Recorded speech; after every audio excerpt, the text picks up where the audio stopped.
Welcome to Framework Fortune and welcome back Framework Fortune community. I'm your host Ben and we're going to talk about how to day trade during a choppy market. And I think this is the perfect topic for right now because we are in a very choppy market. If you're new to trading and you're wondering what I mean by a choppy market, I mean there's a lot of volatility, a lot of indecision between buyers and sellers. We're seeing a lot of money being moved around. So if you take a look at the SPY, we've pushed up all the way to a new high, but this was right after we had a big drop off down to this 50-day moving average. This is a lot of selling, 5 days straight of selling, and then the following 5 days has been green. And then today we had another little pullback. So we're not keeping really a constant pace like back here where we were moving up, just riding right above this 10-day moving average. We're starting to see the candles on the SPY, this ETF, and the ETF is a basket of stocks, so it's not just buying into one stock, you're buying into a whole bunch of stocks, and that's going to give you an idea of the overall direction of the stock market. Now, these candles you can see are a lot bigger than they were back here. We just had these little itty-bitty guys. We've had these little itty-bitty candles for a while now. There was a little bit going on there, but still, if you look at the candles we have at the moment this past week, they're a little bit bigger, a little bit more wilder. So we're just not seeing steady movements. So because we're not seeing steady movements, and there is a lot going around right now in the headlines about the Delta variant, supply shortages, inflation. There's a whole list of things out there that are reasons the stock market could drop. And there's an even deeper cause behind all of it, but we're not going to get into that into this video. But that being said though, there are still ways to make money no matter which direction the market is going, even in the choppy, volatile markets when we don't have a good idea if it's going to hold up and keep pushing up or if the market is going to start dumping. So it's always a good idea to kind of look at the SPY, see how it's doing. Look at the SPY on the 5-minute chart today, the intraday chart.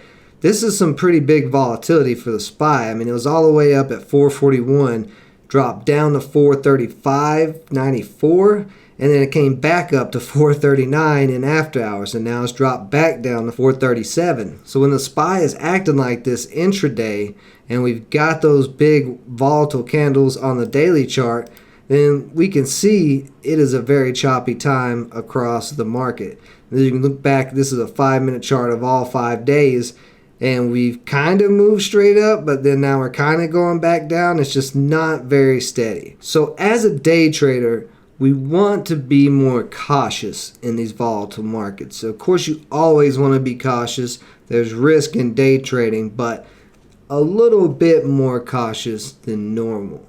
When it's a hot market and we've got all these big runners, that is the time where you want to go a little bit bigger on your share sizes. Maybe take a couple extra trades that have some decent or good setups that could break out, and even hold those trades for longer than you might normally would, because we do see continuation rips throughout the day. Now is the time with all this volatility to start going Scrooge mode. And that means you want to be in a bathtub full of your money and not let any pieces fall out of that bathtub, right? So during these times, every pre-market in the morning, you want to be looking through all the stocks very carefully, see where the volume is at, and then when market open happens, see if the volume stays with those stocks for the first 30 minutes or see if they go away. Because we saw multiple trades today where that happened. DYAI is one that I took a loss on the day, which arguably should have been a win, but I didn't lock out profits at the top here. I got in down through here. It had a big pop in pre-market, sold off, and then was getting some nice volume here at market open, but it hit 560 and then it just gave up and sold the rest of the way off. Now they did have PR, so it had PR, it had volume, it's low flow, it's in the price range we like, and it had the little pattern, the little crossover of the gray line over the purple line, the 10-day adaptive over the 40 DMA. So everything was there for this to go on a run, and it did make a decent run. I got in 100 shares at $4.98 and it ran to $5.60. That would have been the easy $60 to lock in profit. But because I still had the heat of Neuro and last week and all the runs we had, I was expecting this to continue to run, and instead you can see it just sold completely off, giving back all of its gains back down to $4. So when we see this happening at the beginning of the week, we want to be locking in profits no matter what. We want to be locking in profits when we have them. Because these low float stocks can turn around so quick, a choppy market, they're going to be more likely to. So even 10, 20, 30 cents, you want to start locking in. You don't want to be holding for $2, $3 rips, and they're not happening anywhere in the market. So take what the market gives you in a choppy market like this, and you will be all right. I did not take what the market gave me. The market gave me 60 cents on this, and I didn't take it because I got greedy looking for a bigger rip. If we take a look at INTZ today, this one wasn't hardly doing anything. Didn't even pop up my scanner, no volume back here. And then all of a sudden starting to get some buy-in. But you can see how volatile this was. It went on a spike from 384 up to 642 and then back down to 469. So even though this was getting some big pops up, it was also dropping really hard after a big pop up. And that's some of the action that you can see in a choppy market like this as well. So again, you want to take what the market gives you. If you got in down here and held all the way through this top, back down to here, that's very risky, and it shows right here. This drop could have easily happened right here. It didn't. It had to push up, but immediately after sold off, and you can see sold off most of its gains from the day. Still holding up a little bit, but not very much. Even if a stock meets all your criteria, you still want to be very choosy with your picks during this time. In a choppy market, you don't want to take 5, 6, 7, 8 trades. You want to keep your trades really low, especially after the first or second trade actually break down. If you take a loss in a choppy market like today on your first trade and even your second trade, it may just be better just to wait things out. Besides locking in the profit that the market gives you, you also want to be very picky with the stocks that you're watching before you make a trade. You don't really want to take any trades on anything that doesn't meet your criteria and meets your trading plan. If you go off of your trading plan during a choppy market, it can go horribly wrong.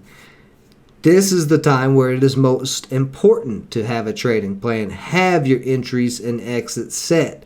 And when you're looking for entries in this choppy market, you want to be getting as close to support as you can. If you're buying at resistance breaks, like I tried to do today on multiple stocks, you can easily see those stocks have fake out breakouts and then just dump on you. So be picky, stick to your trading plan, and try to get your entries as close to support areas as you can. So if the stock does turn around, you can cut your losses quick and not take any big losses during this market. The probability of having huge breakouts in this type of market is going to be very low, and that's why we've not seen that many runners over the last 2 days.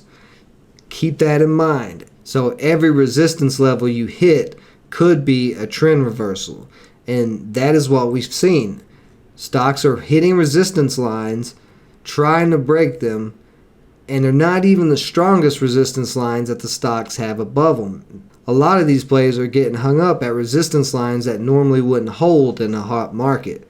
So during a choppy market, resistance lines are going to be a lot stronger and support lines are going to be weaker. So when I'm saying buy towards support, INTZ, if you didn't catch this crossover, you wouldn't want to touch this anywhere on this way up. You wouldn't want to wait until it started holding up some support somewhere, which it held up support on the 40D EMA. So you could look for a bounce play there for a break back over 5. That would have actually been a decent run where you could have made a couple of bucks even during a choppy market. When you buy at that support level, though, you can easily put a stop loss right below it, and if it cracks, you'll be out and take a small loss. It's okay to risk a little bit if there's potential for a nice bounce. So let's say you're risking 10 cents per share to make 40 cents per share, well, that's probably not going to work out in a choppy market. So you may have to bring it down to where you're risking 5 cents a share to try to make 25 cents a share. So you might want to try to decrease your stop loss to like 5 cents when it normally would be 10 cents and bring your profit targets down lower. Instead of that 1 to 4, maybe go 1 to 2, risk 5 cents to try to make 10 cents. It's a lot easier to make 10 cents in a choppy market than it is to make 40 or 50 cents. And you can also lower your risk as well by lowering your share size. If you're normally going 200, 300 shares on one trade in a hot market, during a choppy market like this, bring it down to maybe only 50 shares or just 100, something like that, to where you're not risking quite as much capital and you're also not using quite as much capital in case things break down. And with this type of volatility, we can see stocks easily drop pretty quick. So if you have a smaller share size, you can have a little bit more wiggle room with your stop loss if you want, because you're not going to be risking quite as much. So let's recap all of this real quick. And it may be a good idea to take a little sticky note, write all this down, and put it somewhere around your trading setup so you'll see that and it'll remind you, oh, we might be in a choppy market. If we are, these are the rules that I need to stick to. So first, realize you're in a choppy market. Second, be very picky and choosy with your watch list and the stocks you put on it. Third, look for entries at support. Do not buy for resistance breaks or buy at resistance. You want a floor under your buy so you have something to protect you from losing too much money. So also downsize the amount of shares you take on positions and downsize the risk to reward ratio that you're taking. And finally, lock in profits, lock in what the market gives you. If you can stick to those rules, you can keep your losses very small. You're probably not going to get any huge wins during this time, but consistently making small wins will add up until you get back into a hot market. The name of the game that I have so aptly named it is survive until you thrive. And if you're not comfortable in a choppy market, it is okay to not trade that day. Now, we may be in a choppy market for a week, so you could miss a week, but more than likely we've seen lately where the trends kind of change day to day, especially in this volatility. So you start out your morning, it's looking pretty rough, looking pretty choppy. You're like, I don't want to trade today. Nothing wrong with that, because it's all about protecting your capital and surviving until you're able to thrive and take those big position sizes. Let those runners run when the hot market comes back around. So if you have any questions or need some more clarity on this topic, go ahead and leave that in the comments below and I'll get to it ASAP. Appreciate everybody joining me as always. Stay safe out there. Until next time.